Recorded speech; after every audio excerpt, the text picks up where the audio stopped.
Hi, I'm Kazaya. They told me to stand by the door and smile, said it was just to help.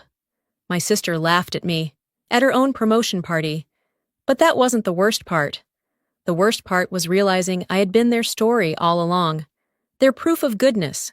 The deaf sister, the loyal shadow. They used my silence to build her spotlight.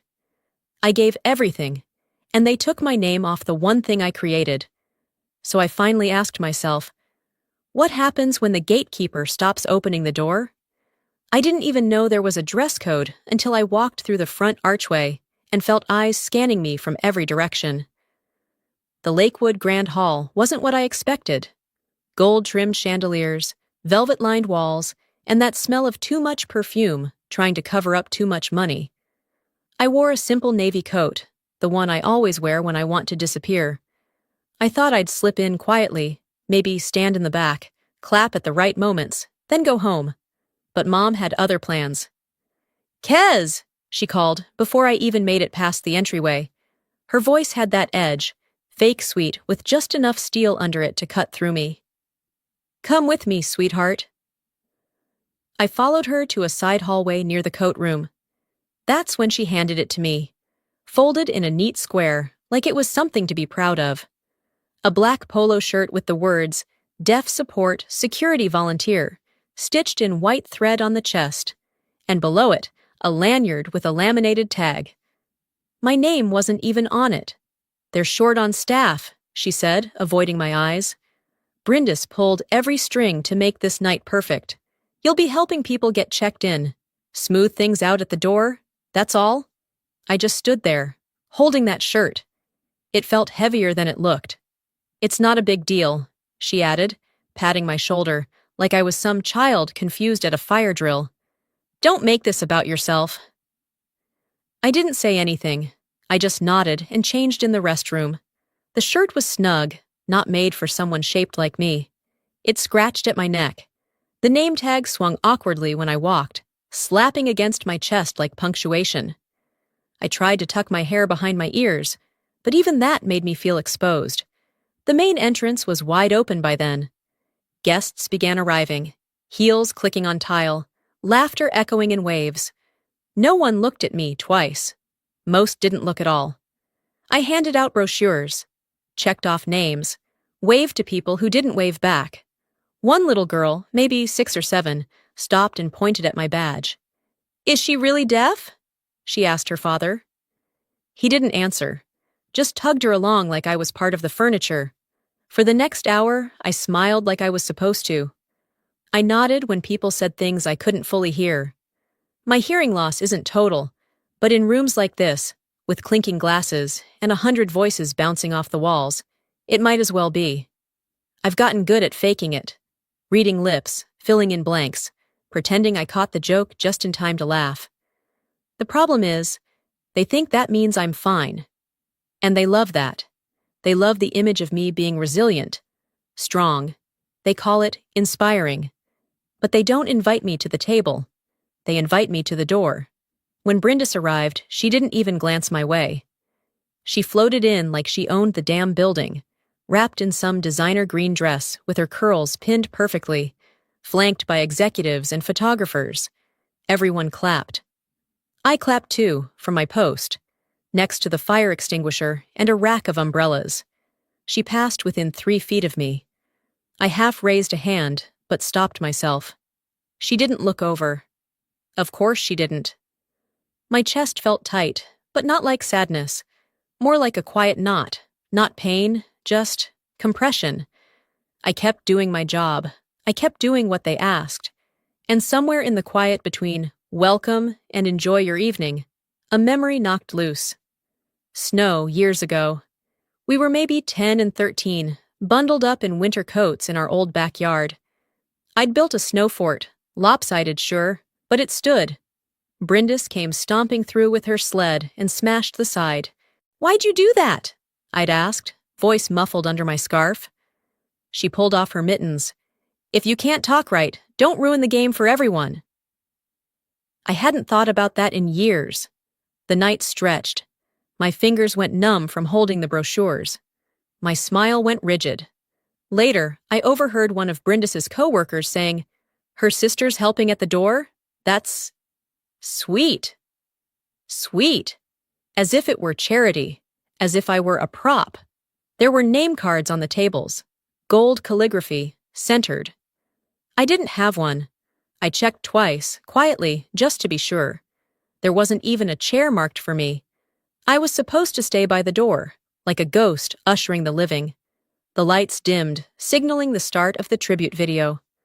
Laughter faded into hushed reverence, and I stood there, frozen in that shirt, nameless badge pressing against my skin. I didn't know it yet, but tonight wasn't just about her promotion. It was about my erasure. The video started playing just as I stepped further into the ballroom.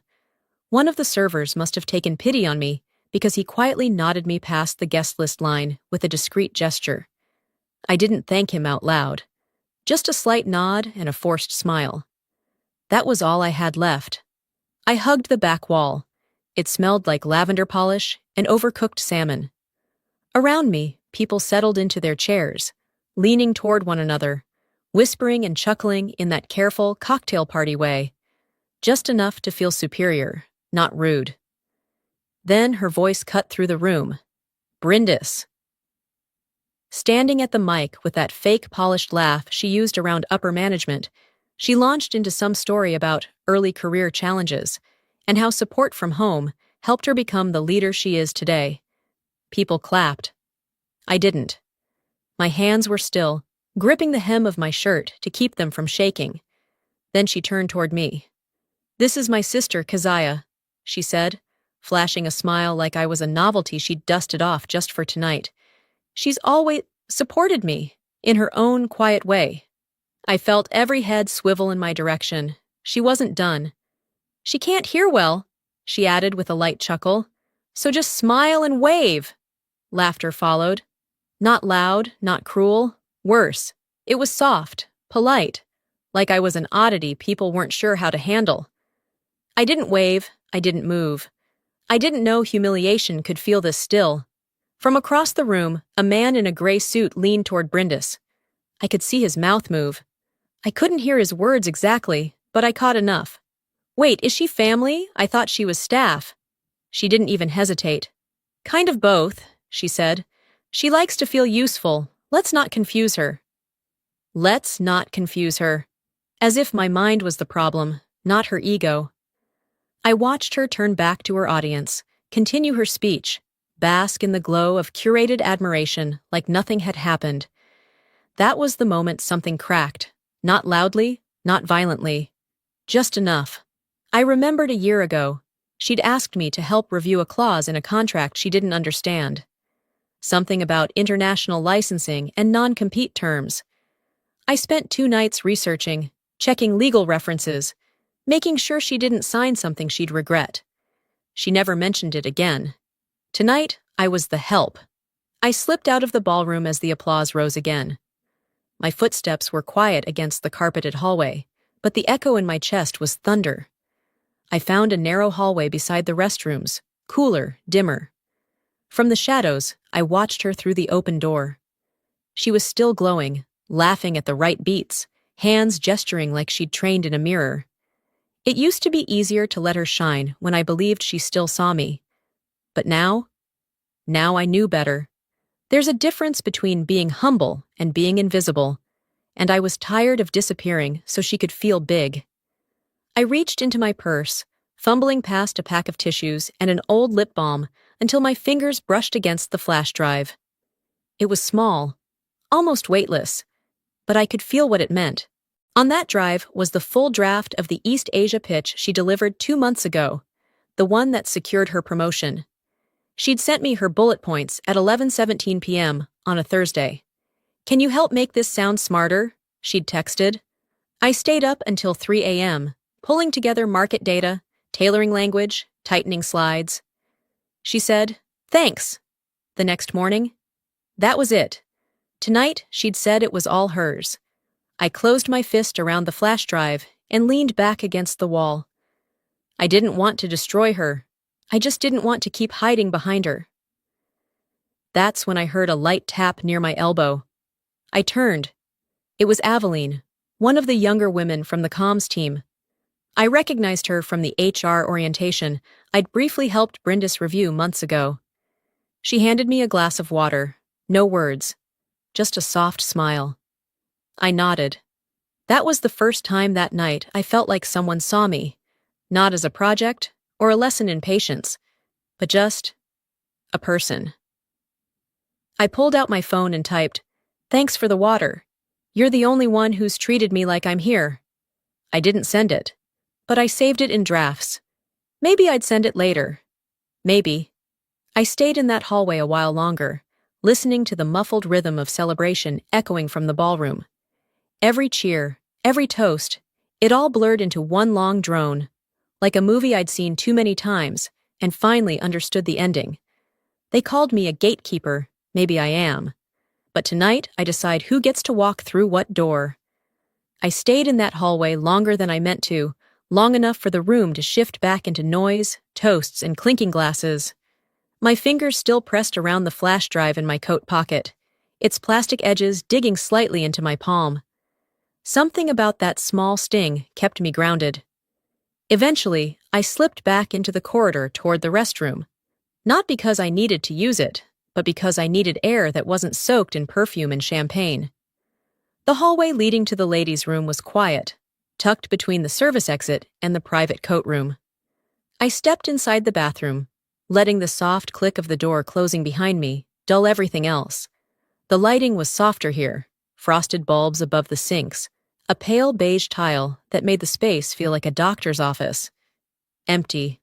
I took the stall at the end, sat down, not on the toilet, but just sat, arms folded across my chest, head against the divider. That's when I heard them come in. The door swung open with the rhythm of two familiar voices mid-conversation. I recognized them instantly. Brindis. Marlene. They didn't know I was in there. "I just hope she doesn't do something stupid," Brindis muttered. "God, I'm already getting enough sympathy comments tonight. I don't need people reminding me she's standing out there like some unpaid mascot." "You're overthinking it," Mom said. "She should feel lucky you let her be here at all. I told you. Without you, she'd still be sorting paper at that temp agency." My breath caught, but not in shock. It was more like confirmation, the kind that doesn't stab but sinks. "She's got no real direction," Mom continued. "You've got a name now, a real title. People respect you. Don't let her mess that up." And then came the line that gutted me clean. "You've carried her your whole life, Brindis. They should be thanking you for it." I closed my eyes, leaned harder into the metal stall wall. I could hear my own pulse. My mouth went dry. I wasn't angry, not in the way people expect, yelling, fists clenched. I was just emptying out, because it wasn't a misunderstanding. They meant it. I didn't move, didn't make a sound. I waited. After they flushed and left, laughing over some man's bad tie in the ballroom, I stayed seated another minute before standing. I didn't look at myself in the mirror right away. Instead, I reached into my coat and pulled out my phone. I opened the recording app and hit save. Not for drama, not for revenge. Just, in case the truth ever needed to speak louder than they did. I finally looked up and saw my reflection under that soft, forgiving bathroom light. I looked like someone I used to know, someone who let things slide, who stayed quiet to keep the peace. But I mouthed something at the mirror I hadn't dared say out loud. Not ever. "This is the last time you walk into a room small." It wasn't a threat. It wasn't even a promise. It was a line drawn in breath and resolve. On my way out of the bathroom, I passed by the gift table.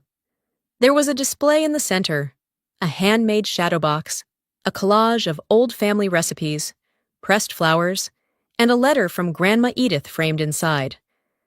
A little gold plaque at the bottom read, "Gift from Brindis, in loving memory." I stopped. Because I made that. I made that 2 months ago, on a rainy Thursday afternoon. I stayed up late mounting it, choosing each detail. I gave it to Brindis to deliver. She told me she'd present it on behalf of us both. Instead, she slapped her name on it. That's when something inside me rearranged. I thought about the job offer I turned down years ago, the one at the nonprofit in Duluth, because Grandma had just come home from the hospital and someone needed to be there. Brenda said she couldn't pause her career. So I did. I said, yes, I'll stay. Later, she told her company she delayed grad school for family obligations. She told them she cared for a disabled sister and an ailing grandmother, all while building her future. She told that story in her TEDx speech, her story. It was mine. I stepped away from the gift table slowly, careful not to knock anything over. My hands were steady now. Strangely so. I didn't cry. I didn't boil over. I just saw it for what it was. Plain, bold, and written across every inch of this event. They never wanted me to speak. They wanted me to exist as their proof. Proof they were good, giving, noble, but never equal. Back in the hallway, I texted myself a note. They lied louder than I was ever allowed to tell the truth. And as I walked past the ballroom again, that same flash drive pulsed against my side. It wasn't time yet, but it would be soon. They thought I couldn't hear, but I've heard enough to never forget. As I made my way back toward the main ballroom, I passed a large standing mirror near the coat check. For a moment, I caught my own reflection. Still in that black volunteer polo, still wearing that plastic name tag like it belonged to someone else. I looked like I'd been hired for crowd control, not born into this family. The hallway forked just before the photo booth area, where people had started lining up for professional snapshots. Laughter floated down the hall, people fixing their collars, asking for filters, adjusting dresses that were never meant to be comfortable, only expensive. That's when I saw her. My mother. She wasn't looking for me. She was scanning the space like a hostess checking table settings before a wedding. When she finally spotted me, her mouth pulled into a smile that didn't quite reach her eyes. "There you are," she said, as if I'd wandered off like a child in a grocery store. "Come, sweetheart, the family photo's about to start." I followed her slowly. Just before we reached the backdrop, she turned and pulled something from her purse, a folded ivory shawl. She placed it in my hands without asking. "You should wear this," she said, tapping my badge lightly with a manicured finger. "Covers the tag, and it'll look more polished." I looked down at it, then at her. "I thought I wasn't supposed to draw attention," I said, voice low. She chuckled, soft and clipped. "Let's not make this about you tonight, okay? Your sisters worked hard for this." Before I could answer, she was already walking away, calling out to the photographer. My mouth stayed shut. My fingers tightened around the shawl, but I didn't put it on. "Okay, folks, big smiles," the photographer said, raising his voice above the chatter. "Let's start with immediate family." People shuffled into place, shoulders angled, faces arranged like magazine covers. Brindis took her spot front and center, as expected. She tossed her hair once, caught the light just right. Executives and partners faded to the edge of the frame. Then Mom turned back toward me. "Kez, honey, would you mind taking this one for us?" It wasn't a question. I felt something in my chest drop, not snap, not crack, just quietly fall. No one objected, no one even turned. So I nodded, stepped forward, and took the camera. My hands weren't shaking, not this time. I looked through the viewfinder, adjusted the focus, and pressed the shutter. The flash burst. Too bright. And for a split second, everything was white. When my vision returned, I checked the screen. The image was perfect, perfect in the way staged things always are. Except it was missing someone. I lowered the camera and handed it back to the assistant without a word. No one thanked me. They were already laughing at something Brindis had said.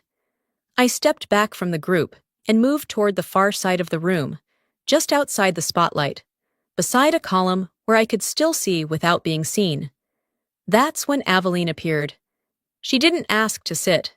She just stood beside me for a moment, watching the crowd. Then, casually, she glanced my way. "You okay?" I gave her a single nod. She looked back at the group, then said quietly, "You're not just the one holding the camera, you know." And before I could respond, she was gone again, swallowed by the party. I looked back at the crowd. No one had noticed I was gone. Maybe they wouldn't. Maybe that was the point.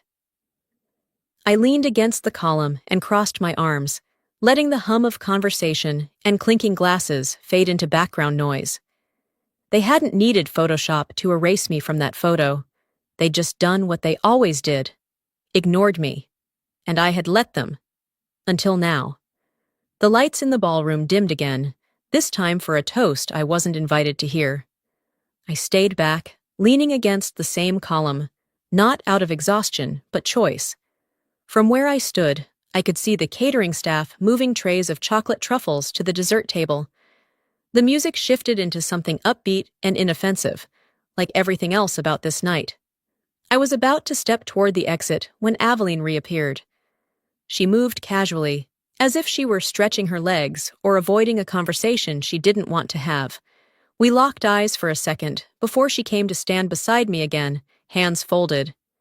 "You know that pitch Brindis won the award for?" she said, her voice light, as if talking about weather. I nodded, though I wasn't sure where she was going with it. Aveline pulled out her phone and tapped something, then turned the screen toward me. It was a screenshot of a shared company folder.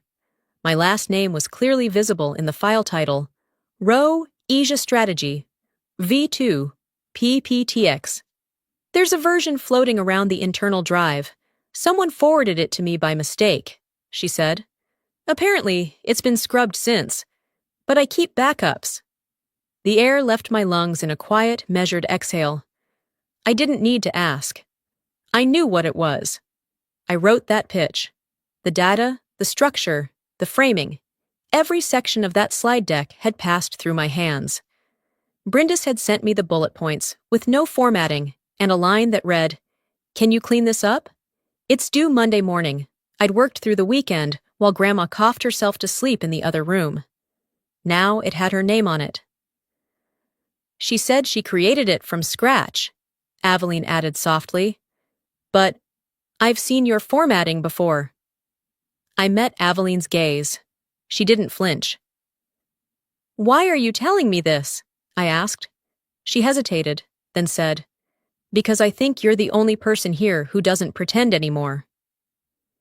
Before I could answer, someone called her name from across the room and she walked away. Just like that. I didn't follow. I stayed rooted in that same spot, arms still crossed, head lowered just slightly, like a boxer waiting for the next round. But the bell didn't ring. Instead, I drifted down a quieter hallway near the green room where speakers prepped before taking the stage. Brindis had just wrapped up her panel, and I caught sight of her pulling off a lapel mic and handing it to a technician. Her voice was still buoyant, but her eyes darted around as if checking for someone she hoped wouldn't be there. She turned and found me standing 10 feet away. "Oh," she said, quickly recovering. "Kez, didn't expect you back here." I stepped forward calmly, but with purpose. I didn't raise my voice. I didn't accuse. "I saw the original file in the company server," I said, tone even. "It has my name on it. The pitch? The one you were praised for." Her mouth opened slightly, then pressed into a thin, performative smile. "Listen," she started, stepping closer. "We both know how these things work. The team only needs one point of contact. I was just trying to keep it streamlined." "You told them you wrote it alone." Brindis gave a short laugh that didn't match the situation. "You're making this a bigger deal than it is. Honestly, I thought we were past the whole credit thing. You always said you didn't care about recognition." I paused, then replied, "I said that when I thought you cared about the truth." She blinked. "You should be careful calling something yours," I added, "especially when it's traceable." The smile faded. "Are you threatening me?" "No," I said plainly. "I'm warning you." We stood in silence. She didn't speak again, just stared. I walked away first. Back in the hallway, I caught a glimpse of Aveline. She must have seen us talking. A few minutes later, my phone buzzed. "Aveline, I think they see you now." That might scare them. I stared at the message, not because I doubted her, but because it felt like something shifted. Something irreversible. It wasn't rage that filled me. It wasn't even satisfaction. It was something quieter, more exact. They'd spent so long pretending I didn't matter, that I wasn't sharp enough to notice or bold enough to act. But tonight, I let them see just enough.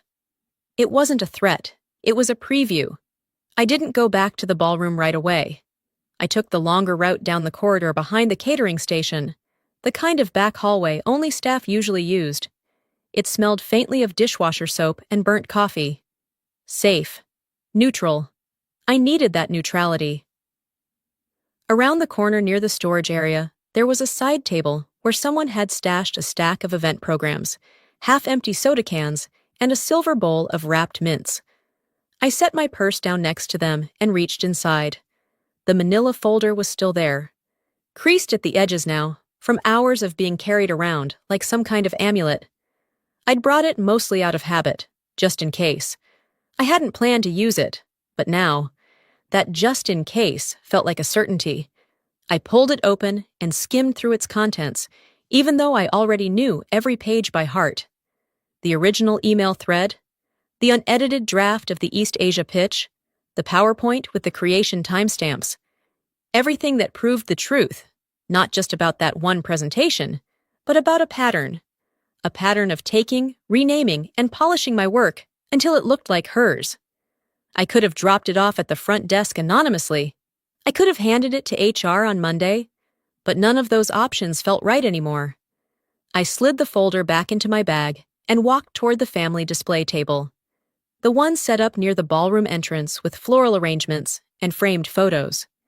At the center was a shadow box, a delicate glass frame with our grandmother's handwriting, clipped recipes, even one of her old handkerchiefs stitched into the background. A gold card in front read, "Gift from Brindis, in loving memory." I stopped cold. I made that. Every part of it, gluing the backing, ironing the handkerchief, scanning the recipes one by one, even the handwritten note I tucked behind the frame.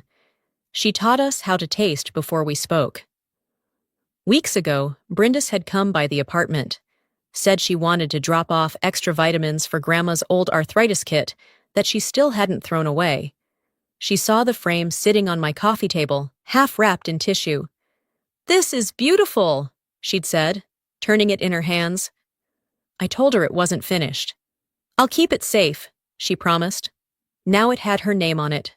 I didn't feel a wave of shock, no boiling heat under my skin, just a dry, certain kind of disappointment.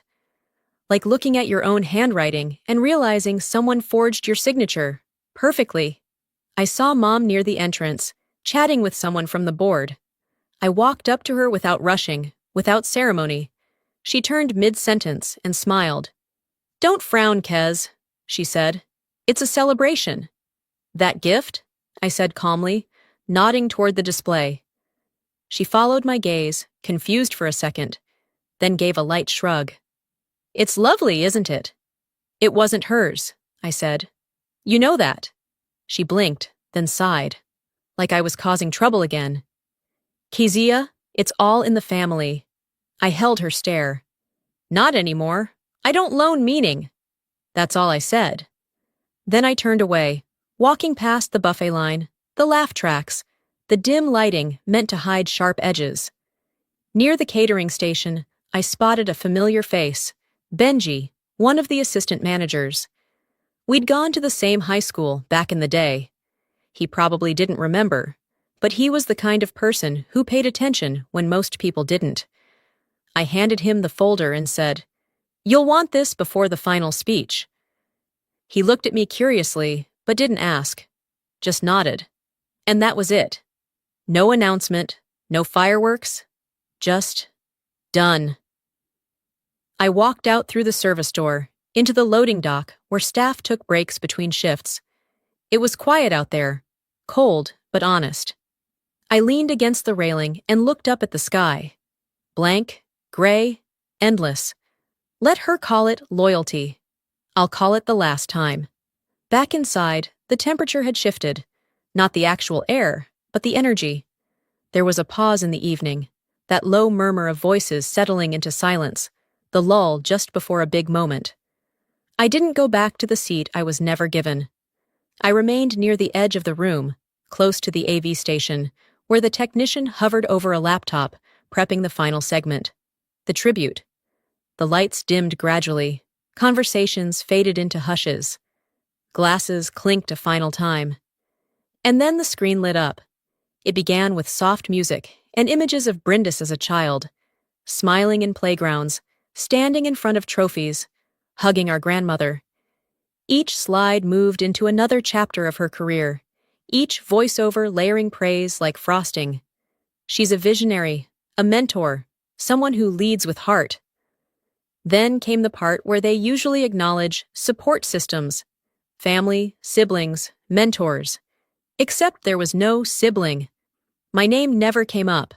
Not in captions, not in photos, not even in the scripted narration that some PR person probably wrote. There were shots of our family, but I wasn't in them. Cropped, omitted, or simply never invited when they were taken. I didn't even realize my hand had moved to my purse until I felt the cool metal of the USB.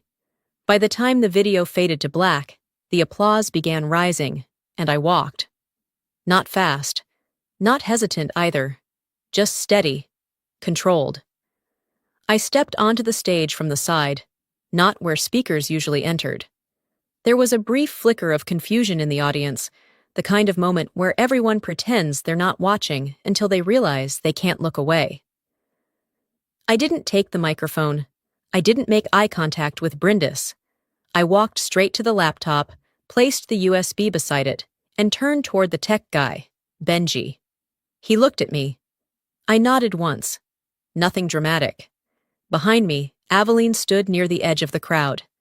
She'd been waiting, not asked, not instructed. Just ready. She stepped forward, tapped a few keys, and clicked play. The screen changed. The music stopped. No voiceover this time. Just slides. My original slides. The ones I had stayed up until 3 a.m. refining. Timestamps. Metadata. Author listed as Kazaya Rowe, not Brindis Langford. A short pause. Then an overlay. Brindis's final version, used in her keynote speech 2 months ago. Identical structure. Same visuals. Copy-pasted lines, including one sentence I'd typed in a daze while half asleep at the kitchen table. All I needed was a chance. That sentence had been her closing quote. Now the audience saw where it came from. The room didn't erupt. There were no gasps, no dramatics. But it froze. The CEO, Brindis's direct superior, turned slightly in his chair, looking at her, then back to the screen. Marlene's face, just a few rows in, went pale. She didn't look at me. She stared straight ahead, lips tight, and the applause that had started to swell died. The video ended. The screen went dark. I didn't bow, I didn't smile. I turned and walked off the stage. There was no music to cue my exit, no MC rushing to smooth things over. I made it halfway to the side door when I heard it, soft but unmistakable. A single pair of hands clapping. I glanced back.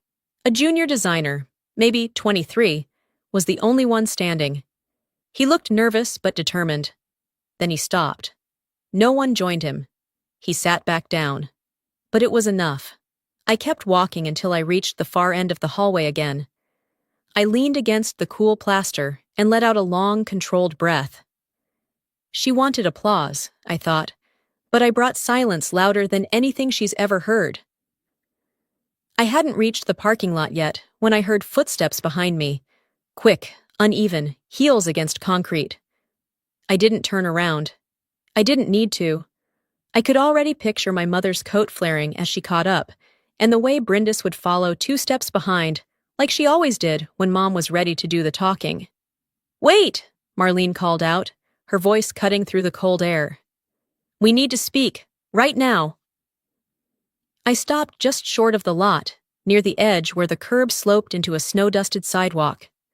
The sky above the venue had gone a deeper gray, nearly black at the edges, and the only sound was the wind catching the edge of the rental tent behind us. "You humiliated your sister in front of her entire company," she said, breathless, eyes narrowed. Do you even realize what you've done to this family? I turned slowly.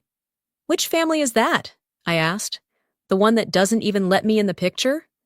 Brenda stood a few feet back, her expression unreadable. The way she held her clutch in both hands told me she wasn't there to argue. She was just hoping Mom could clean it up like always. I should have known better, Marlene hissed, her voice tight with that special kind of disappointment she reserved just for me. Your sister has built a name, a reputation, and you drop a grenade in the middle of it because what? You weren't in a slideshow? I held her stare. You keep calling her reputation earned, but all she did was borrow everything that made mine invisible. Brenda stepped forward, finally finding her voice. You could have said something to me, privately. You don't do private, I replied, calm as still water. You do public praise and private theft. Her mouth opened, but I kept going. You've told people for years that you supported me, that you made space for me, but you didn't support me. You positioned me, just close enough to serve your image, just far enough to never threaten it. Brindis blinked, her expression faltering. That's not fair. No, I said. It's not. And you've benefited from that imbalance for a very long time. There was no yelling, no door slamming, just the hard, measured silence of someone who's already walked through fire and has no interest in going back inside the building. I turned to leave again. You're overreacting, Marlene called after me. You've always been too sensitive. This is why we didn't include you more. Everything becomes about you. I didn't look back. I didn't need to. On my way across the lot, I saw him, leaning against a car that looked too new for him, Dorian. We hadn't spoken in over a decade. High school classmates, almost somethings. We'd lost touch when my world closed in after graduation. He tilted his head as I passed, then straightened. Kazaya? I paused. Yeah. His brows lifted, recognition settling in slowly. I didn't recognize you. Sorry, it's been years. I nodded, offering a smile that didn't quite reach my eyes. That's okay, I said. I'm still learning to recognize myself too. We stood there a second longer, both knowing this wasn't a beginning or an end, just a footnote. Then I kept walking. My car was cold, and the seatbelt buckle shocked my hand when I reached for it. I turned the ignition, letting the heater groan to life, and stared out at the windshield as it started to fog. No one followed me. No one knocked on the window, begged for a redo, or even asked if I was okay. And that silence was perfect. I pulled out my phone, thumb hovering over a blank message, then opened my drafts. Still there. The message I never sent to Aveline. Thank you for treating me like I was actually here. I hit send. Within seconds, 3 dots appeared. Her reply came quickly. Anytime. I stared at that single word, exhaled, and let my grip on the steering wheel loosen. It wasn't vindication. It wasn't victory. It was something better. This time, I left the party, but I didn't leave myself behind. The next morning came quietly. No dramatic sunlight through the windows, no sudden feeling of triumph. Just the gentle clink of my spoon against a chipped mug as I stirred instant coffee in my apartment. The kind of silence that's earned, not imposed. My phone buzzed once on the counter. The message preview read, FYI, check internal memo board, Aveline. I opened the company portal. There, buried between budget updates and holiday party thank yous, was a quiet correction issued by HR. Acknowledgement of an oversight in authorship regarding the Q3 international presentation. No names, no accusations. But it was enough. No scandal, no headlines. Just the truth. Tucked into a corner, quietly present. That was how change starts. Not with noise, but with something that refuses to stay buried. I sipped my coffee and walked over to the fridge. A photo was magneted to the top left corner, one from a family vacation to Michigan's Upper Peninsula. I was probably 13 in that picture. Everyone else was smiling on the dock. I was in the background, out of focus, half in the frame, half not. I used to keep it there as a reminder of where I came from, of what it meant to be included in the Langford household. Now it didn't sting. It just felt over. I didn't need to be in the picture anymore. Not theirs, anyway. Later that afternoon, I opened my inbox again. Buried beneath spam from online newsletters I forgot to unsubscribe from was a message with a subject line that read, "We'd still love to have you, Kazaya." It was from a nonprofit I'd once interviewed with, years ago, back when I declined the role because Grandma had just started needing full-time help. They remembered my application, said they'd come across my writing recently, probably through one of the internal circles that Aveline's quiet memo had trickled into. They were opening the role again, and I was at the top of their list. I read the email twice, then closed my laptop without replying. Not because I wasn't interested, but because I wanted to sit with the feeling for a minute of being wanted for what I actually did, not who I supported. By early evening, I went for a walk. No real destination, just downtown, where the city was already dressed in string lights and cold wind. The sky hung low, heavy with unfallen snow, like it was waiting for permission. I passed a local gallery on 10th and Emerson.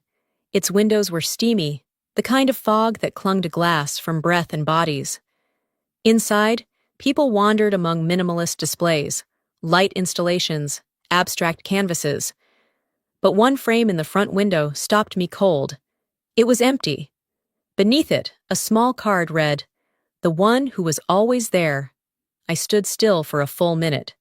Then I took out my phone and snapped a picture. Not for Instagram, not to send to anyone, just for me. Back home, I stood in the kitchen with my coat still on and typed a message to Aveline. "I'm not coming to Sunday dinners, but if you ever want a real one, let's plan something that matters." She replied within seconds. "Deal, you bring dessert." The microwave beeped behind me, the sound grounding. I hadn't cooked. I just reheated leftover soup from 2 nights ago. Still, it tasted different. Not better, just mine. Later, I opened my journal. It had been untouched for months, maybe longer. I wrote one line across the page, slowly. "This isn't revenge. This is reclamation." And beneath it, almost without thinking, "I don't need their frame. I've built my own." Sometimes the people who claim to love us the most are the ones who silence us first. Not always with cruelty, sometimes just with convenience, or comfort, or shame. But silence, even when quiet, can still be loud enough to erase you. I used to believe that if I stayed small, stayed useful, stayed out of the way, I'd eventually be invited in. But here's what I've learned. Being quiet to keep the peace isn't peace at all. It's postponement. And eventually, your truth will want to be heard, whether you whisper it or walk it to the front of a stage. To anyone watching who has ever felt invisible in your own family, like your value was measured only in what you could give, not who you are, I see you. And more importantly, I hope you start seeing yourself too. Now, I'd love to hear from you. Have you ever stepped out of a role that was assigned to you, but never truly fit you? Have you ever kept the peace so long you forgot what your voice even sounded like? Let me know in the comments below. If this story touched something in you, drop a 1 in the comments, or just tell me where you're watching from. I read everything, and I want to hear your voice. And hey, if you didn't like this story, I respect that too. Tell me why. Tell me what part didn't sit right. Let's make this a space where honesty is welcome. If this video meant something to you, please subscribe to the channel so you don't miss the next story.